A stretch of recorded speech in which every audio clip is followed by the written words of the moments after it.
귀에 있는 자는 성령이 교회들에게 하시는 말씀을 들을지어다. 이기는 그에게는 내가 감추었던 만나를 주고 또 흰돌을 줄 터인데 그 돌 위에 새 이름을 기록한 것이 있나니 받는 자밖에는 그 이름을 알 사람이 없느니라. 요한계시록 2장 17절 말씀.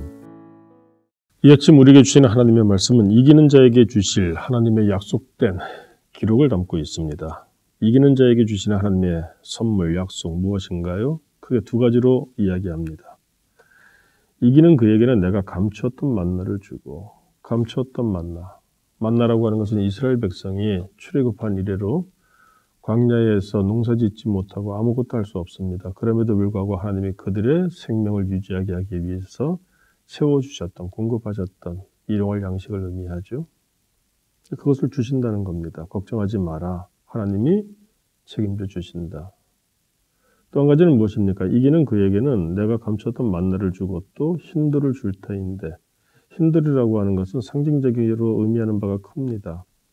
고대 사회에서 재판정에서 재판관이 판결을 할 때 이 사람은 무죄입니다. 석방하십시오. 라는 표식을 이 흰돌을 던져서 나타냈다고 합니다. 또 한 가지 견해는 어떤 축제가 벌어졌습니다. 특별한 장소이죠. 아무나 들어갈 수가 없습니다. 비표가 필요합니다. 즉 입장권을 의미한다고 이야기를 합니다. 이 두 가지를 합해보면 어떨까요? 흰돌을 준다. 우리의 모든 죄를 사하여 주시고 그러므로 들어갈 수 없었던 그곳에 새하늘과 새 땅에 들어갈 수 있는 권을 주신다는 것 아닐까요? 누구에게? 이기는 자에게. 이왕이면 우리는 이기는 전쟁을 하길 원합니다. 오늘 하루도 우리가 이기는 삶을 살기를 원하시죠? 우리가 이겨낼 때 하나님께서는 이와 같이 책임져 주신다는 겁니다. 일용할 양식은 물론이려니와 우리의 영혼의 잘됨까지도 하나님이 책임져 주시겠다. 자, 그렇다면 우리가 무엇을 이겨야 될까요? 오늘 이 본문 말씀은 버가모 교회라고 하는 곳에 주시는 말씀입니다. 그런데 이 버가모 교회는 큰 문제가 한 가지 있었습니다. 그 교회 내에 발람의 교훈과 니골라당의 교훈을 쫓는 자들이 많았다는 것입니다. 이게 무엇인가 하면 우리가 민수기 22장을 보게 되면 이 발람에 대해서 나타나고 있죠.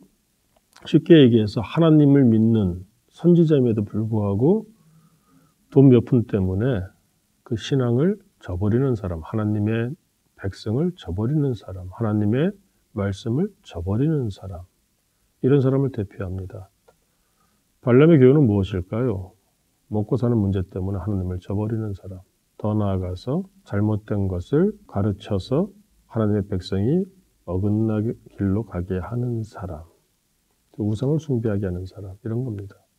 니골라당도 마찬가지입니다. 그들의 교훈도 결국은 먹고 사는 문제 때문에 신앙을 저버리게 되는 것, 아니면 먹고 사는 문제 때문에 하나님과 우상을 함께 섬겨도 된다, 이런 적절한 타협안을 제시하는 가르침.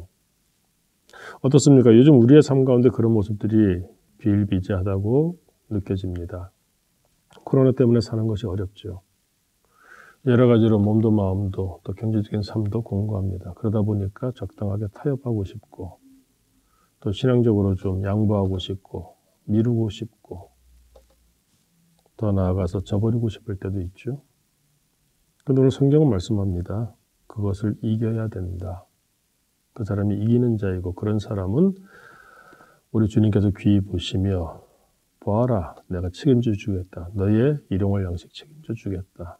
더 나아가서 하나님의 나라, 천국, 영혼의 구원까지도 내가 책임져 주겠다. 그 말씀을 우리에게 주시는 겁니다. 버가모 교회 교인들이 왜 이렇게 살고 있었는가? 13절을 보면은 우리가 좀 알 수가 있습니다. 네가 어디에 사는지를 내가 아노니. 자, 버가모 교회 교인들이 어디에 살고 있었습니까? 그 도시의 특징은 거기는 사탄의 권자가 있는 데라.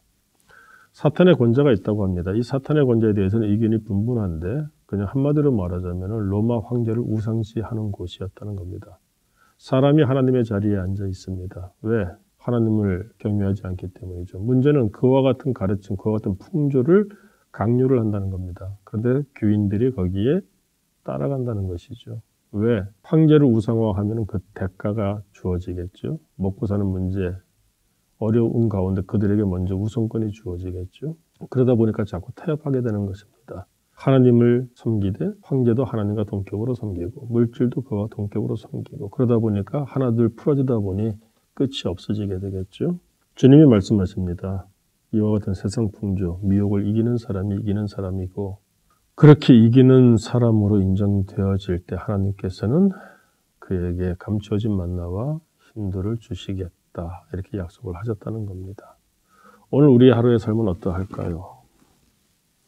세상 풍조, 요즘 특별히 우리가 믿음 생활하기 어렵게 만듭니다. 이런 가운데서 하나님 앞에 내가 이기는 사람임을 입증하는 하루를 보낼 수 있다면 얼마나 좋을까요?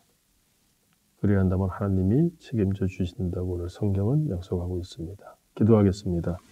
하나님 아버지, 이 시간 이기는 사람에 대해서 말씀해 주시니 감사합니다. 세상 풍조가 우리를 미혹하오나 그럼에도 불구하고 아니 오히려 그러므로 보다 더 굳건한 믿음 위에 서서 하루를 살게 하여 주옵소서. 그러므로 하나님이 하시고 하나님이 나를 책임져 주시는 삶을 체험하는 복 있는 우리 모두가 되게 하여 주옵소서. 예수님 이름으로 기도드립니다. 아멘.